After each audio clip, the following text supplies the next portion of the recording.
Shalom. Shalom Bapak Ibu. Siap diberkati kebenaran firman Tuhan?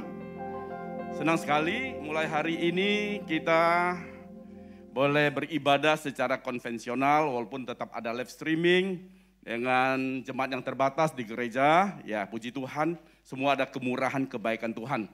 Mari kita buka Alkitab kita yang terambil di dalam Injil Yohanes pasal yang ke-8 ayat 30 sampai ayat yang ke-36. Injil Yohanes pasal yang ke-8 ayat 30 sampai ayat 36 saya akan bacakan buat Bapak Ibu Saudara. Setelah Yesus mengatakan semuanya itu, banyak orang percaya kepadanya. Maka katanya kepada orang-orang Yahudi yang percaya kepadanya, jikalau kamu tetap di dalam firman-Ku, kamu benar-benar adalah murid-Ku. Dan kamu akan mengetahui kebenaran dan kebenaran itu akan memerdekakan kamu. Jawab mereka, kami adalah keturunan Abraham dan tidak pernah menjadi hamba siapapun. Bagaimana engkau dapat berkata kamu akan merdeka? Jawab Yesus kepada mereka, aku berkata kepadamu sesungguhnya setiap orang yang berbuat dosa adalah hamba dosa. Dan hamba tidak tetap tinggal dalam rumah, tetapi anak tetap tinggal dalam rumah. Jadi apabila anak itu memerdekakan kamu, kamu pun benar-benar merdeka. Yang percaya firman Tuhan katakan amin. Ya. Tema yang akan saya sampaikan pada pagi ini adalah kemerdekaan sejati. Amin. Apa Bapak Ibu? Kemerdekaan sejati. Kalau kita baca di ayat yang ke-34 dari Yohanes pasal 8 ini, Yesus berkata demikian. Aku berkata kepadamu, sesungguhnya setiap orang berbuat dosa adalah hamba dosa. Sadar tidak, sesungguhnya kita tanpa Tuhan semua adalah hamba dosa. Seringkali kita melakukan banyak pelanggaran-pelanggaran sehingga kita tidak bisa keluar daripada dosa. Di dalam surat Roma pasal yang ketiga ayat 23 berkata demikian. Karena semua orang telah berbuat dosa dan telah kehilangan kemuliaan Allah. Kalau hamba dosa berarti hidup kita dijajah oleh dosa. Hidup kita seringkali dijajah oleh dosa. Kapan kita dimerdekakan? Kapan kita dimerdekakan? Ketika kita percaya Yesus Kristus mati di atas kayu salib. Di atas kayu salib Yesus berkata, semua sudah selesai. Dosa kita sudah diselesaikan oleh Tuhan Yesus lewat penebusan oleh Yesus Kristus. Sehingga kita ditebus dari dosa kita. Ketika kita percaya kepada Tuhan Yesus yang sudah mati di atas kayu salib, dosa kita sudah diselesaikan oleh Tuhan. Yang percaya katakan amin. Ini yang tidak dimiliki agama apapun di dunia ini. Saya mau katakan kepada Bapak Ibu Saudara, agama Kristen adalah agama penebusan. Agama-agama di dunia harus dengan usaha manusia dia diselamatkan dari api neraka. Lewat usaha manusialah mereka diselamatkan. Lewat apa? Lewat amal ibadah, lewat perbuatan baik. Tetapi kekristenan sangat berbeda. Kita diselamatkan oleh penebusan Kristus Yesus di atas kayu salib. Kalau kita ditebus, Bapak Saudaraku, berarti siapa menebus kita? Ada Tuhan yang menebus kita, Kyrios. Ada Tuhan yang menebus kita dan kita yang ditebus disebut doulos adalah hamba. Amin. Amin. Kalau kita sadar itu, kalau kita sadar bahwa kita adalah makhluk tebusan Tuhan, maka kita harus taat kepada Sang penebus kita, Kyrios. penebus kita harus taat ya kepada Tuhan yang menebus kita. Tadi ketika kita percaya Yesus Kristus sebagai Tuhan, kita dimerdekakan dari dosa. Setuju ya? Amin. Karena kita sudah ditebus oleh Yesus Kristus dan kayu salib. Pertanyaannya buat kita semua dan menjadi perenungan bagi setiap kita. Apakah kita yang sudah percaya kepada Yesus benar-benar sudah merdeka terhadap dosa? Sekali lagi saya tanya, apakah kita yang sudah percaya kepada Yesus benar-benar sudah merdeka dari dosa? Halo? Gak ada yang berani jawab. Yang bilang sudah merdeka dari dosa, tolong lambaikan tangannya. Loh, semua orang berdosa sini. Yang lagi ibadah live streaming, apakah kita yang sudah ditebus oleh Yesus Kristus di atas kayu salib? Ya, bahwa kita sudah benar-benar merdeka dari dosa? Berarti anak Tuhan berdosa semua ya? Atau anak Tuhan sudah tidak bisa berbuat dosa lagi? Yang benar yang mana? Kok jadi ragu-ragu ya? Sekali lagi saya jelasin ya. Kita semua adalah manusia berdosa. Ketika Adam dan Hawa jatuh dalam dosa, ya, kita semua adalah kehilangan kemuliaan Allah. Manusia semua sudah berdosa. Yesus datang untuk menembus dosa manusia. Ya, dia sebagai Kyrios menembus dosa kita sebagai Tuhan dan kita ada doulos.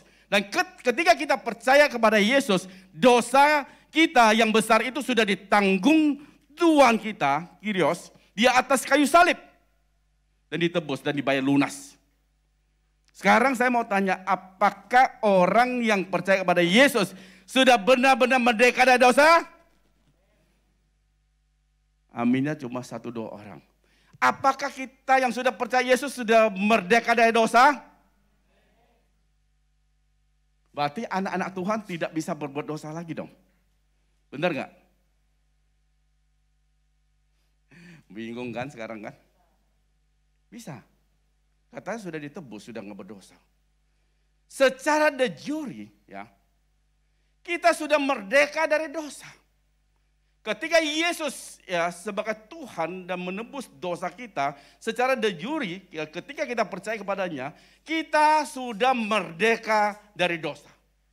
Tetapi secara de facto ya, secara kenyataan banyak orang Kristen belum merdeka dari dosa. Indonesia pada tanggal 17 Agustus tahun 1945 merdeka. Ketika Bung Karno dan Muhammad Hatta membacakan teks proklamasi. Indonesia sudah merdeka dari penjajahan. Betul ya? Dalam teks proklamasi, kami bangsa Indonesia dengan ini menyatakan kemerdekaan Indonesia. Ingat ya? Hal-hal yang mengenai pemindahan kekuasaan dan lain-lain dilaksanakan dengan seksama dan dalam tempo sesingkat-singkatnya Soekarno-Harto.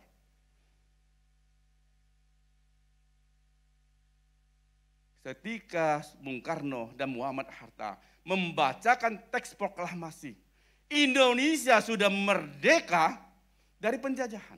Betul tidak? Secara de jure Indonesia sudah merdeka. Tetapi faktanya Indonesia apakah sudah merdeka? Kita tahu ada agresi Belanda pertama, ada agresi Belanda kedua. Dan sampai hari ini apakah Indonesia sudah merdeka 100%? Kalau boleh jujur, bangsa kita belum merdeka 100%. Makanya rakyat Indonesia dan pemerintah harus bahu-membahu membawa bangsa ini benar-benar merdeka. Merdeka dari kemiskinan, merdeka dari penjajahan asing, merdeka dari berbagai hal, kesejahteraan masyarakat, dan macam-macam. Ini bukan hanya tanggung jawab pemerintah. Kita sebagai rakyat Indonesia, kita harus bahu-membahu dengan pemerintah, baik pusat maupun daerah. Kita harus membawa bangsa ini keluar. Ya, menjadi negara yang benar-benar merdeka. Sekarang pertanyaan saya, apakah orang percaya kepada Tuhan Yesus sudah benar-benar merdeka? Halo? Bapak saudara yang percaya kepada Tuhan Yesus sudah benar-benar merdeka? Coba kita lihat kembali di Injil Yohanes pasal 8 ayat 31. Saya akan bacakan ya, dan Injil Yohanes pasal 8 ayat 31 dan 32 ya, dua ayat lah kita baca. Maka katanya kepada orang-orang Yahudi yang percaya kepadanya, jikalau kamu tetap dalam firman-Ku, perhatikan, jikalau kamu tetap dalam apa? Firman-Ku, dan kamu benar-benar adalah murid-Ku, dan kamu akan mengetahui apa? Kebenaran, dan kebenaran itulah yang akan memerdekakan kamu. Lihat di ayat yang ke-32b. Dan kebenaran itu akan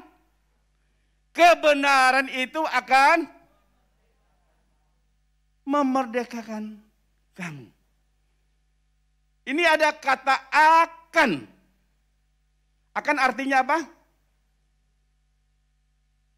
Akan itu menunjukkan bahwa ketika kita percaya kepada Tuhan Yesus Kristus, kita sesungguhnya kita belum benar-benar merdeka secara fisik.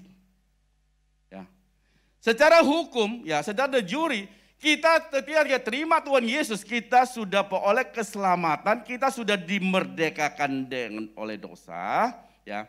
Tetapi secara de facto, ya, kita akan ini menunjukkan kita akan merdeka, berarti kita sebetulnya kita belum benar-benar merdeka. Saya kasih contoh. Ada yang belum punya mobil? Tolong lambaikan yang belum punya mobil. Yang live streaming nggak bisa saya lihat. Oh ya, di pojok sana ada Pak Prabowo ya. Saya akan kasih mobil habis ibadah. Habis ibadah loh, habis ibadah. Ini contoh Pak. Ini cuma contoh Pak Prabowo. Cuma contoh, bukan sesungguhnya. Saya akan kasih mobil. Sudah dapat belum? Siapa lagi yang perlu uang?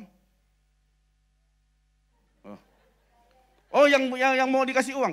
Saya akan kasih uang. Sudah terima uang belum? Oh, belum ya, nggak akan terima nanti. Makanya kalau ada orang tanya saya yang percaya Yesus sudah merdeka dari dosa atau belum? Saya akan jawab sudah dan belum. Saya akan jawab sudah dan belum. Secara de jure kita sudah dibebaskan dari dosa, tetapi secara de facto kita harus mengerjakan yang namanya kebenaran. Amin. Tadi sesi pertama hambanya Pak Vincent sudah menyampaikan ya. Kapan doa kita dijawab? Kapan Tuhan menolong hidup kita? Ketika kita hidup di dalam kebenaran. Kapan kita bisa dimerdekakan secara utuh? Kita lihat ya kembali tadi di Yohanes pasal 8, saya akan baca ulang ya. Bapak Ibu Saudara simak baik-baik karena firman Tuhan ini sangat penting bagi hidup kita. Injil Yohanes pasal 8 ayat 31 dan 32. Bapak Ibu Saudara perhatikan, simak pelan-pelan, simak baik-baik ya. Maka katanya, ini kata Yesus ya, kepada orang-orang Yahudi yang percaya kepadanya. Ini bukan, Tuhan bukan berkata kepada orang yang tidak percaya, tapi Tuhan berbicara kepada orang yang sudah percaya ya. Pagi ini Tuhan juga berbicara kepada setiap kita sebagai orang percaya. Jikalau kamu tetap dalam apa? Tetap dalam firman-Ku. Pertanyaan, bagaimana kalau kita tidak tetap dalam firman Tuhan? Bisa merdeka? Halo? Kalau kita mengaku percaya pada Yesus, Tuhan Yesus sudah menembus dosa saya, tapi kita tidak dalam firman Tuhan, bisa merdeka? Bisa benar-benar merdeka? Hidup ngawur bisa merdeka? Kamu adalah benar-benar adalah muridku. Kalau kita tinggal dalam firman Tuhan, kamu adalah benar-benar muridku. Berarti kita harus bersedia diajar oleh Tuhan lewat firman Tuhan. Yang setuju dan saya katakan amin. Kamu benar-benar ada muridku. Dan kamu akan mengetahui apa namanya? Akan mengetahui apa? Kebenaran. Hanya firman Tuhan satu-satunya kebenaran.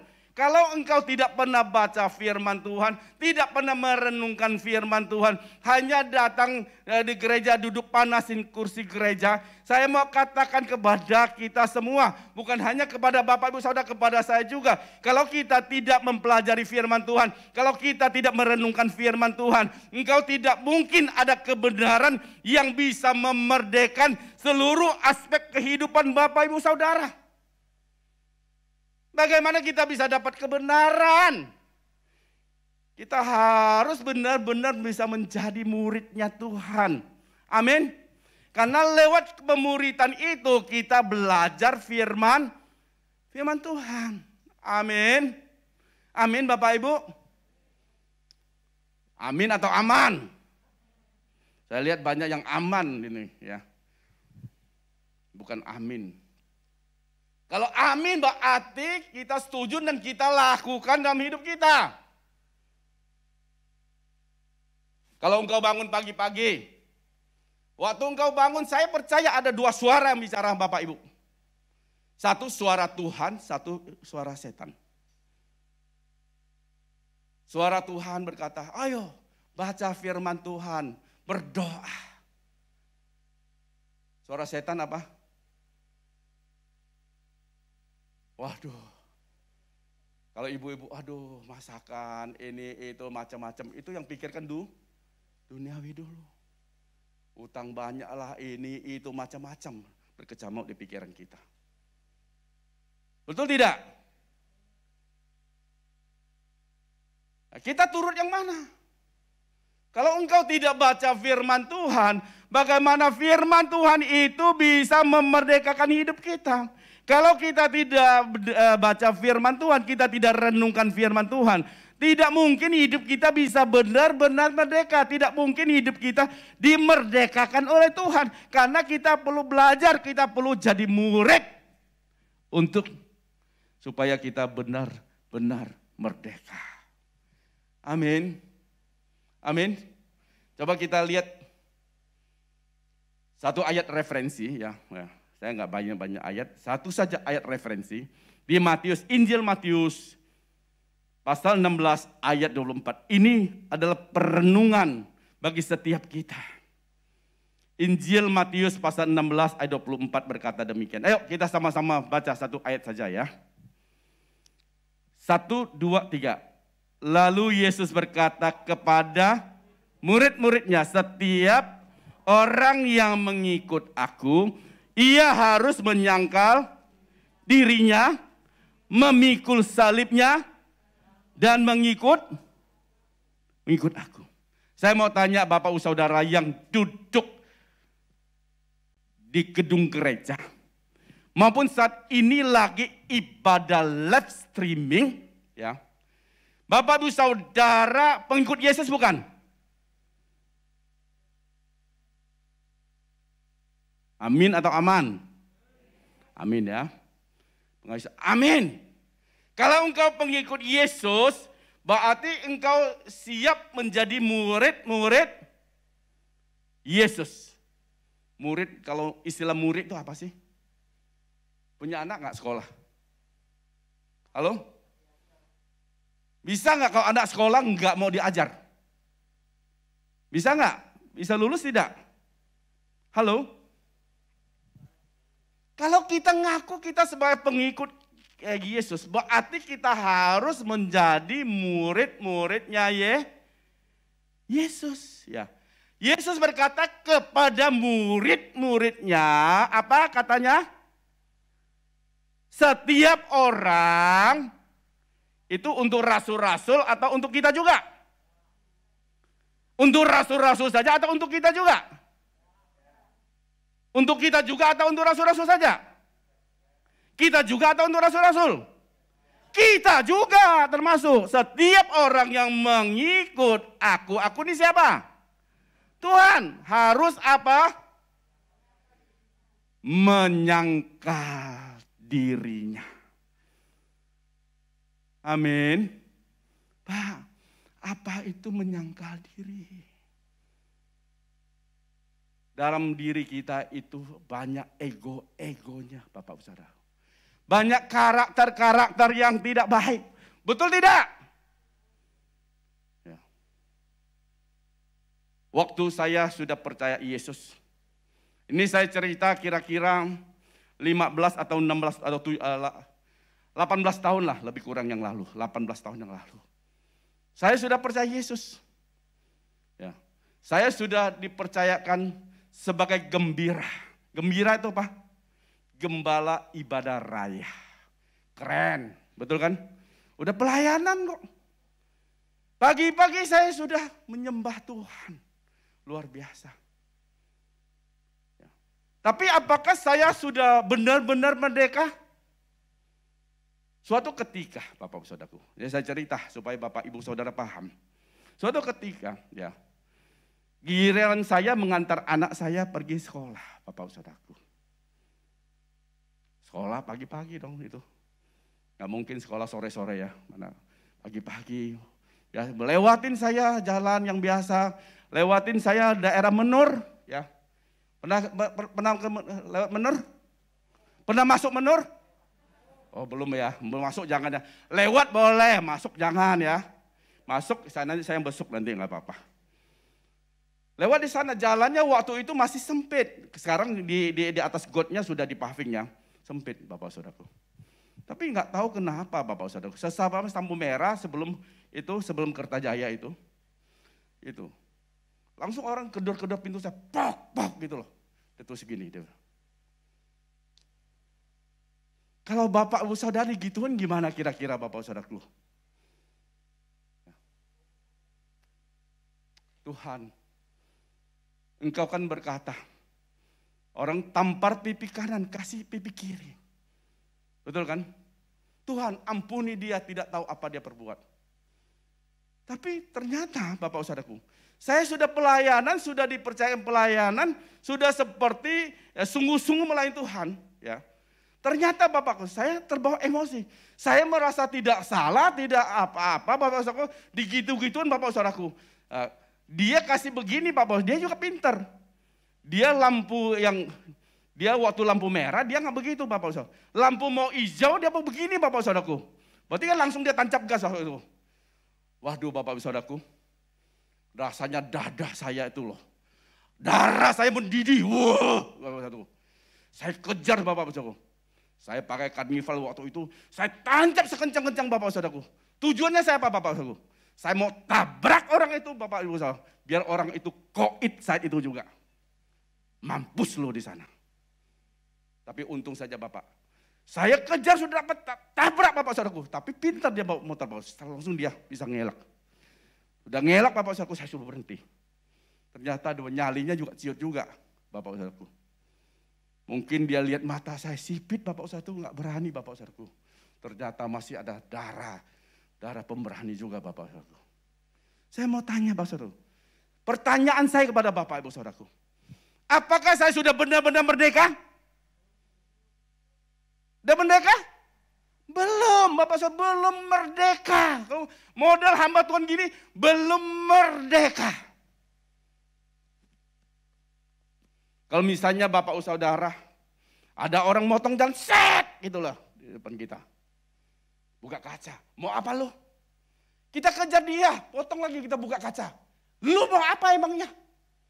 Potong lagi.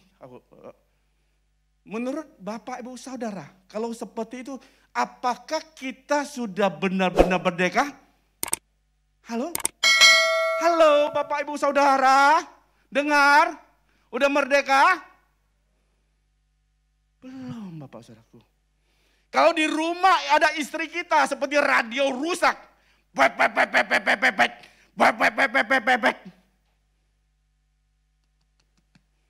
Bisa tetap tahan? bisa tetap mengasihi? Kalau engkau terpancing dan engkau emosi, berarti engkau belum benar-benar merdeka. Orang Kristen yang benar, Bapak Saudaraku, dia harus menyangkal dirinya. Apakah bisa dengan kemampuan dia sendiri? Tidak bisa. Dia harus banyak baca firman Tuhan dan berdoa. Itu membuat dia bisa menyangkal dirinya. Karakter itu tidak bisa engkau hilangkan dalam satu hari. Ya, betul tidak? Harus ada satu keseriusan dalam hidup kita mau berubah. Jangan bilang kita sebagai orang Kristen yang sudah percaya Yesus, kita sudah merdeka dari dosa, tapi kita menjadi sandungan di mana-mana. Itu engkau belum merdeka. Merdeka. Merdeka. Ayo katakan merdeka. Merdeka. Merdeka. Ayo 3 kali ya. 1, 2, 3. Merdeka. Merdeka. Merdeka. Itu kemerdekaan sejati. Kita harus Bapak bisa menyangkal diri kita. Amin. Amin Bapak Ibu. Ada satu perubahan karakter yang baik. Yang orang lain bisa lihat. Mulai dari mana?